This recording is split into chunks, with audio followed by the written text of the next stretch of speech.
Hello everyone, Richard Carlton here. Welcome to a special edition. I guess it's Father's Day here, at least in the United States and wherever else you have Father's Day at.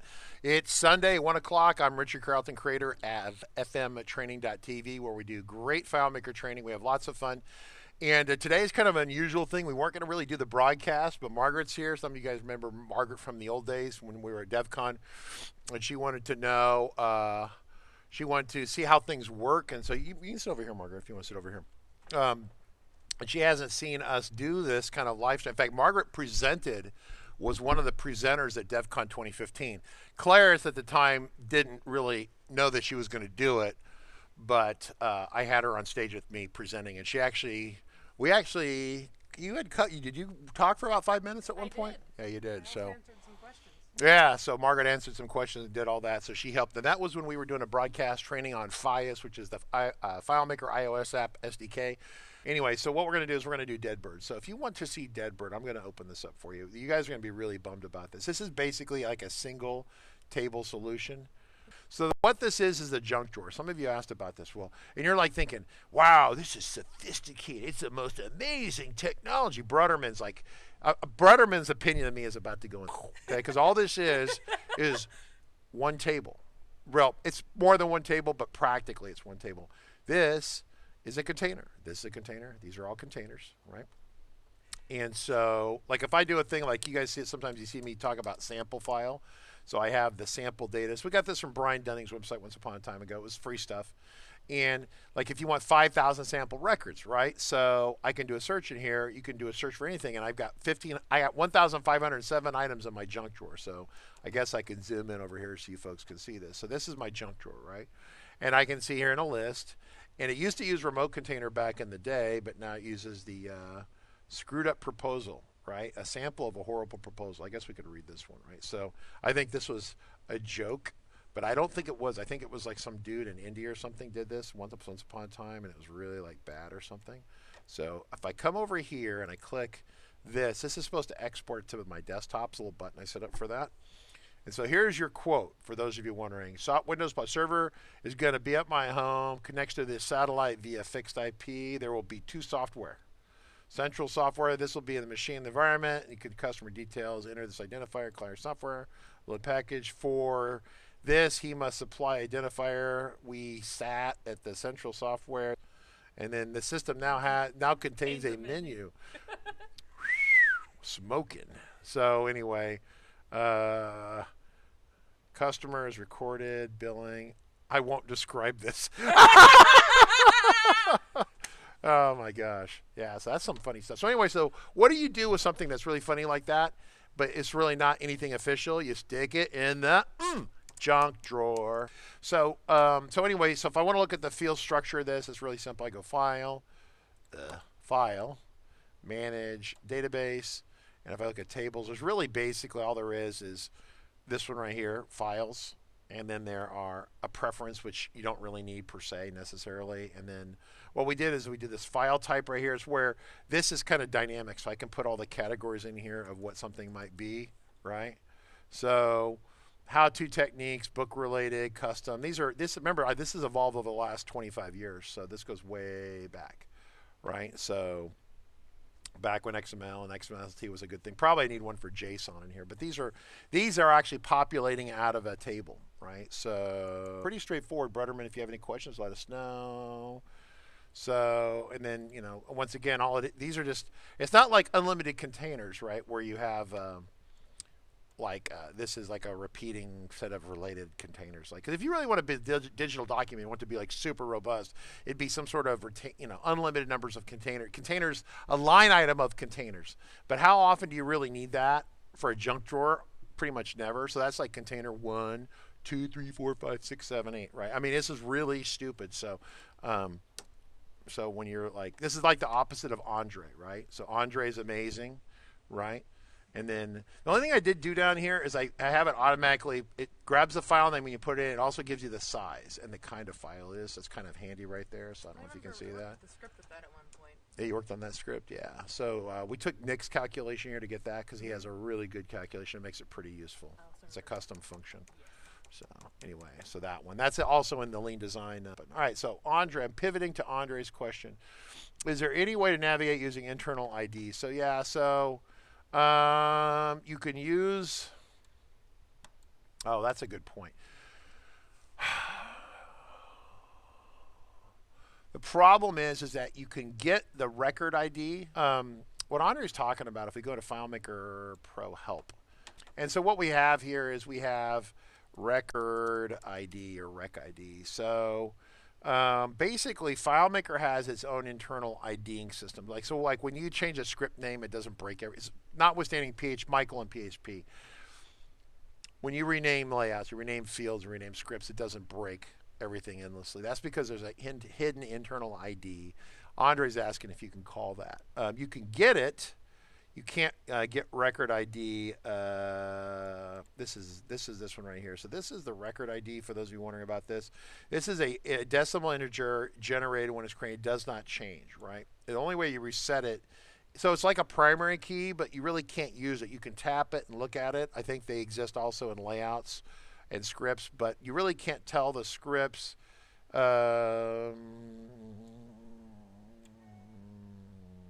Yeah, so it's basically FileMaker created as it manages all your records and all the objects. It has an ID for the object. That way when you rename your objects, layouts, and whatever, things don't break. It's very forgiving because FileMaker took the time to do this. Can you navigate using that? I don't think so.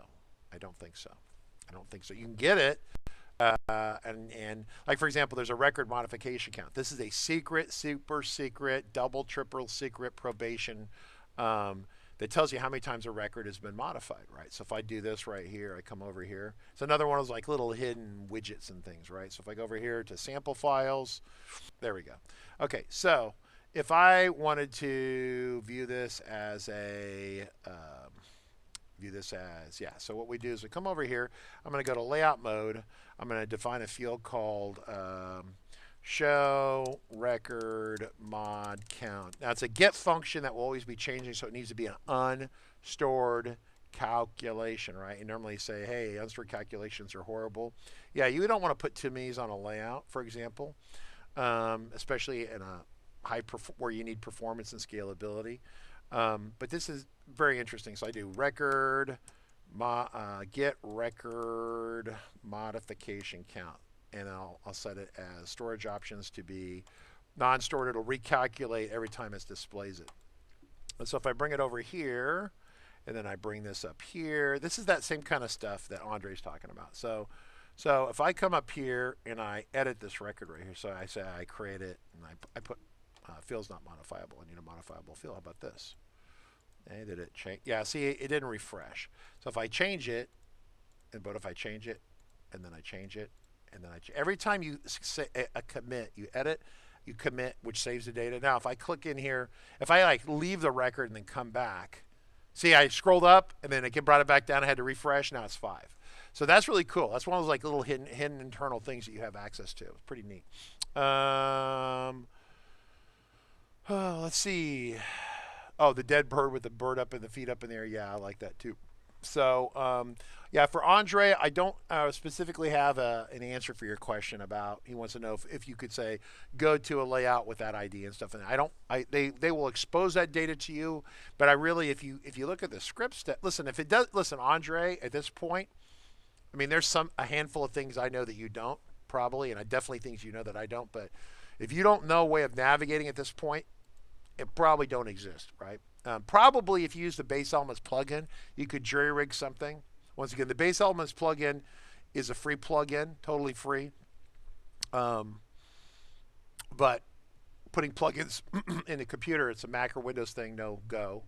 You can't put it on server, it could be interesting. But if you go here and you say, if we go to this script, I put a couple returns in there and I say go to yeah, you go down to record. Yeah, this one. And then what again is record request? That depends on the mode you're in. So that's if you're browse mode. Let me zoom in over here. So record request page. People want to know why. What the hell does this mean? This is if you're browse mode. If you're in find mode, you're going to a request. And if you're in preview mode, you're going to a page. Yeah, pretty interesting. So you go by calculation, but then you're trying to, the result must be a number, so you're going to, I think, the record number, but the record number that it's the record number up here at the top, like record number 5, right? Go by ID. You couldn't connect it to ID. I don't think it works that way. I mean, what I can do is we can do the script real quick. I can just verify this. I mean, if Andre's making me do this, then he already knows the answer. He's just toying with my emotions, right? So I can say go by calculation. I can just say 5. So if we have that script. So say I'm on record 1 here. So I'm on this row 2, 1, and I actually tell the script to run up. Wow, it makes you. I could have probably suppressed the dialogue on, turned the dialogue off. Margaret's like, yeah, that sucks bad. Yeah, so here we try it again. So we'll do, yeah. So it's using the numbers up here, not the hidden ID. And you'd only can designate the one recording the calculation. So I mean, if you want to see the ID, we could do that too. We could say duplicate, show, FM Draco hidden record ID, and I say create, and then we say get record. I think it's record ID, and then unstore it again, so it evaluates it. So what's interesting about this, so it's actually the numbers match for now, right? But what happens is they won't. So watch what happens with this. So 1, 2, 3. So they're all in order because this is a brand new file. So then I start creating new records. New record, new record, new record, new record, new record, new record. Now I'm 30 records right now. If I go at the top and I delete a record, delete. So I delete the first 5, right? Okay. Now I delete the first 5. So now we have 25. The internal ID starts. So if I start a new one over here, it's going to start at 31, right? And so it doesn't keep track of any gaps. It goes forever perpetually, right? The only time this resets is if you clone the file. You cannot forcibly reset this number. If you clone the FileMaker file, these reset to 0, if that makes sense, right? Cloud and Brother have stuff to say. Navigating layouts using their IDs that I use a custom function to retrieve. Then I go to a script step for that ID. We'll send a sample. Yeah, send a sample if you have that. I can navigate using their IDs. Yeah, but see, like right now, if I want to go to record 5 is gone, right? Technically, there's 6. So if I run that script right now, it's probably going to jump 5 up here, not 5 in here, right? So if I say run the script, yeah, it jumped to that 5 up there, not the hidden ID 5. So the same thing with layouts, I think, but Brutterman says he has a way of getting around that. That's cool.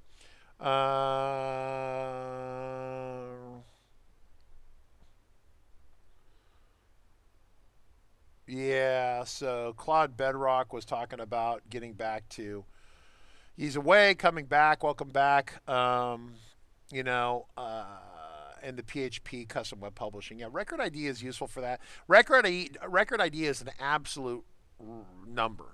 It's like a non-negotiable number that's in FileMaker. It'll never be duplicated, replicated. Like you could dump the records and import. It'll never allow there to be. It's like a primary key with it all. It always increments, and it will never be. I mean, it really forces it, right?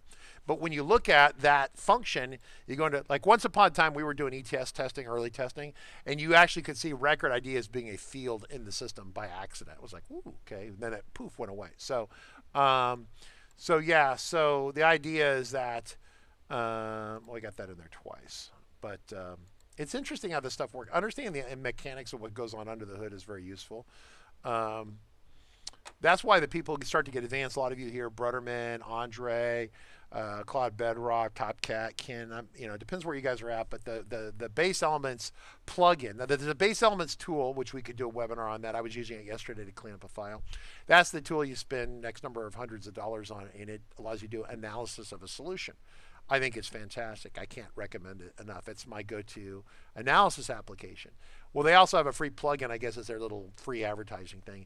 And I would say probably 2/3 of the serious developers are actively using it in their solutions. Because it's free, you can set up a solution, download the latest version automatically for you, right? The downside with plugins is that it is possible to download a plugin and have it misbehave and crash FileMaker. So you run that risk, right? So anyway, creating a new star solution, right? With all this stuff. So we want to create new. So we're going to ignore that. So let's just start with contacts. Once again, it's trying to load it on cloud. I'm going to put it on my Mac. Most of you don't see that option. That's if you're actively using cloud. So here's the star solution. So it's a couple, like this is like, so I'm taking de-evolving the conversation from Brutterman and Ken, well, Brutterman and Andre and stuff, like high-end conversation down to like a bunny conversation. So for example, I was working on scripts. We're still, by the way, we're trying to fix the video player. Miles took 4 days off, like a long weekend, and left me with like a butt ton of bugs in the video player that I'm trying to unstink. And I fixed about 12 bugs, and I got about another 2 or 3 really aggravating ones I have to fix. So notwithstanding that issue, I was in there doing this. So I had, for example, if you have a script, let me just go, you know what? I'm going to show you what I did. How about I show you a practical application? You guys, oh, someone just wrote a book. Okay, I can't look at that. See, because I see that flip over here, and then I'm like distracted by a shiny object, right? I'll read the books and we'll get back. All right, well, it's Andre. Read Andre's book, but keep it to yourself. Yeah. So what I'm going to do is I'm going to download this right here. This is our current build 23. I don't think this is the super current one, but we were having problems in here. And it's kind of a mess under the hood. We were talking about this. So here is the build 23. So what I'm going to do is I'm going to open this up. I hold the option key down, so it asks me for the credentials. I'm going to put the ad. You guys don't have access to this because when we send it to you,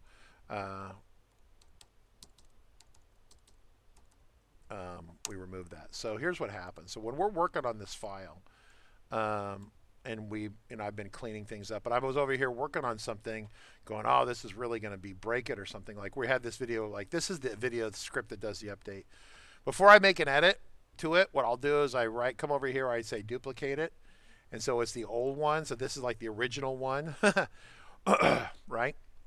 And so then I work on a copy over here. So you could work, this is the one that the buttons are calling. So you can decide whether you want to work on this one or this one, but you need to keep one that's like the original, right?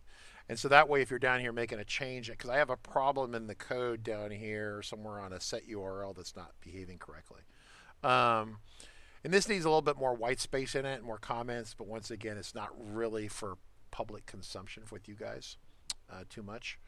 But that's how we would duplicate it if possible. If you're going to work on a layout, say you're going to work on a very sensitive layout like this layout, you're going to maybe mess it up. Manage. You go to layouts, and what you do is you come over to layout, you would right click it or come down here and say duplicate it, and then you'd have the duplicate version, and then you could work on that. So that's a little bit of that. So anyway, makes sense? Cool.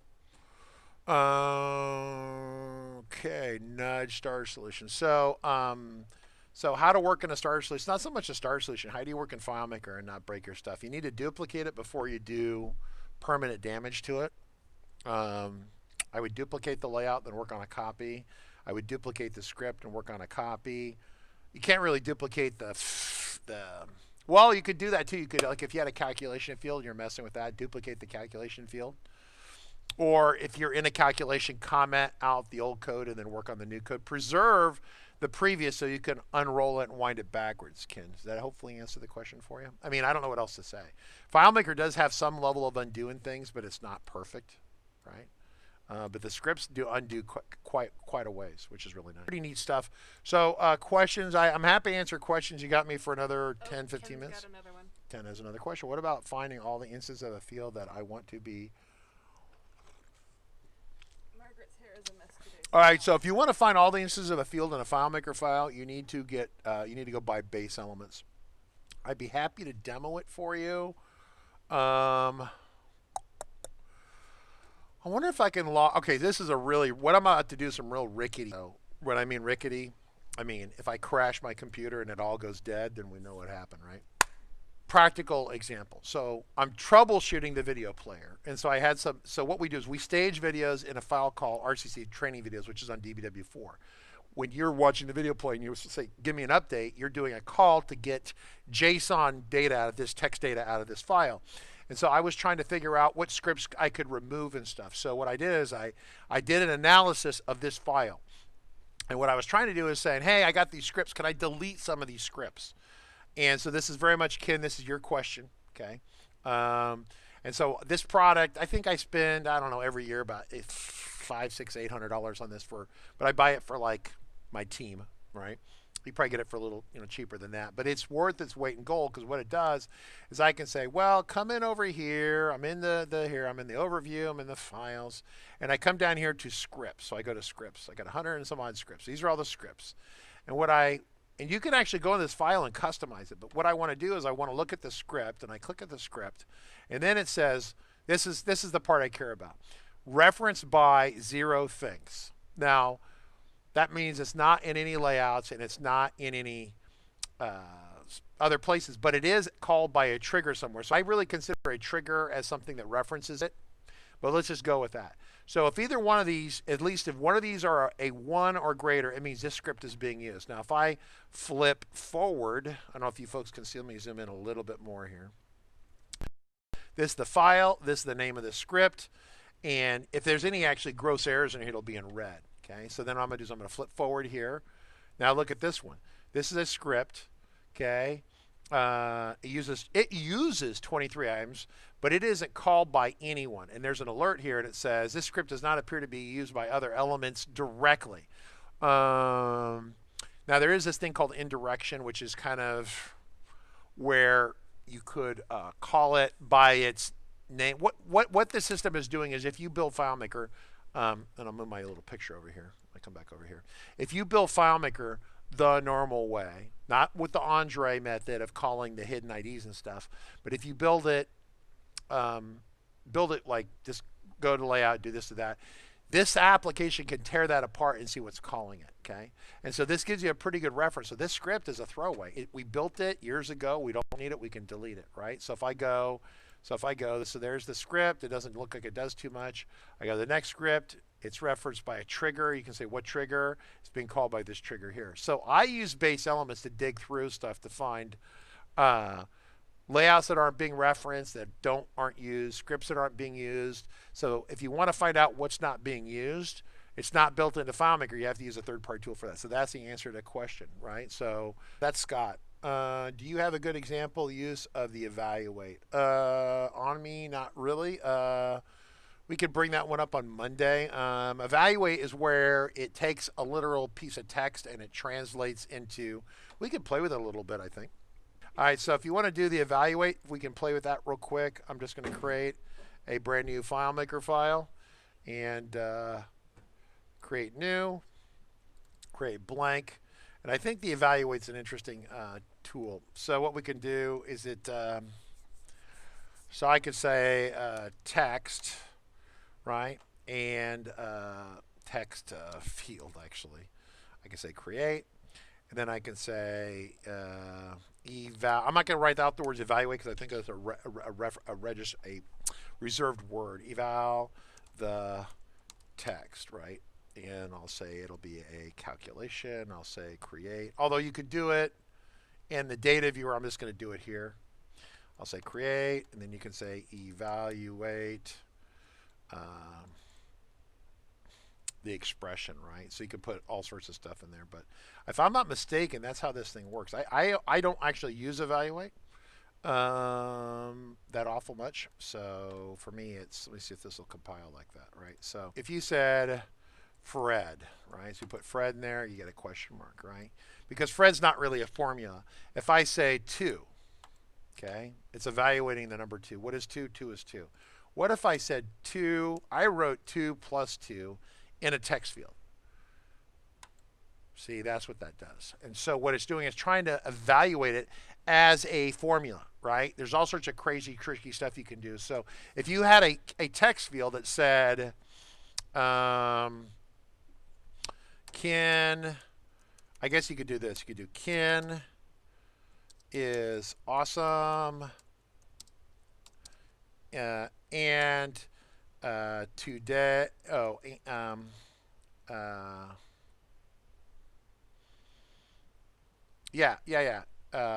Ken, how about this one? This will be a little more fun.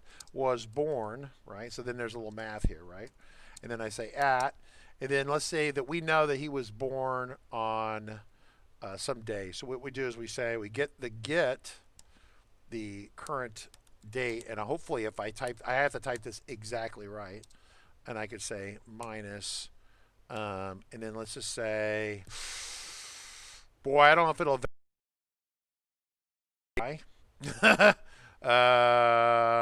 let's just say 2-1 or 2-1. How about 20 or 1970? How about that? Let's see what that does. Did it freak out? Oh, there it is. Except it screwed up the math on that, right? So what you'd have to do is probably do this as a date field right here. I'm literally winging in live, so you guys have to like not hold it over my head. I think there's a date function like that. Nah, that pissed it off. Yeah, you have to evaluate this as a date, right? So you have to do the math. You could actually say that you could put them together like that. That would force the order of operation in there. But you have to put this as maybe get as date. It used to be get as date, but they got rid of that, right? So yeah, see. So you have to. I can't remember that the function is for that to build that out. It changed over the years. Once again, get as date would have worked if this had been FileMaker 7, but I don't beat on dates that often anymore. So if I So it evaluates this as a FileMaker calculation. This is basically turns into FileMaker calculation. There's one last quick question that you could answer really quick. BaseElements versus FM perception. Which one? I don't use perception. Listen, BaseElements is it's like the gold standard for. I like Todd Geis, but BaseElements is the gold standard. It used to be a product called Analyzer, but then that goes way, way back. And then Vince Bonanno got into a fight with the company, the guy who owned Waves in Motion. It was a big blow up. That was like 15 years ago. That used to be the product. Now the default product really in the marketplace is really Goya, BaseElements. I prefer that product, and they have a whole tech support team for that, and it's a very seriously supported application. Todd does a lot of interesting stuff. He's got a sync tool, but really the default product in the syncing world is really MirrorSync, because they have a dedicated engineering and support folks that just do that. Todd's very capable, but he creates products where there's already product in the market, and so I tend to try to find a vendor that really kicks ass. And it just focused on that kind of specific thing, and then I kind of recommend. That's why I do MirrorSync with 360 Works. I've had engineers go back and forth with like Todd has a Zulu or a GoZync synchronization product, but is that the best answer right now? Well, I mean, 360 Works keeps cranking out new versions with replication, all this other stuff, and I don't see Todd reinvesting in these products like that. I think making vertical market products in the FileMaker platform is very difficult, like utilities. And there's definitely not enough money in the market for you to, like, for example, say I really love QuickBooks, and I think I can make a great QuickBooks solution. And so I would go to Productive Computing because they have the definitive QuickBooks tool. But the only way they could make money off of doing that is that the Productive Computing guys went around to the 3 or 4 QuickBooks companies that had products. They bought them all out because none of them were making any money. So they literally bought out the competition, consolidated together, and then of course the Jarvis folks came out with their own little QuickBooks thing. QuickBooks being what it is, there's a lot of moving pieces to it. Having guys who understand how it works, gals. Understand it works with good documentation and good support is very, very important, right? There's some things that Todd does great that other people aren't doing. That's where I would go for that product. But for analysis product, I'd go to BaseElements. For syncing, I'd go to MirrorSync is what I would do. So I will cut you guys loose. Thank you, everyone.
And the guys just stepped up the whole way. Calm, cool, collected the quarterback.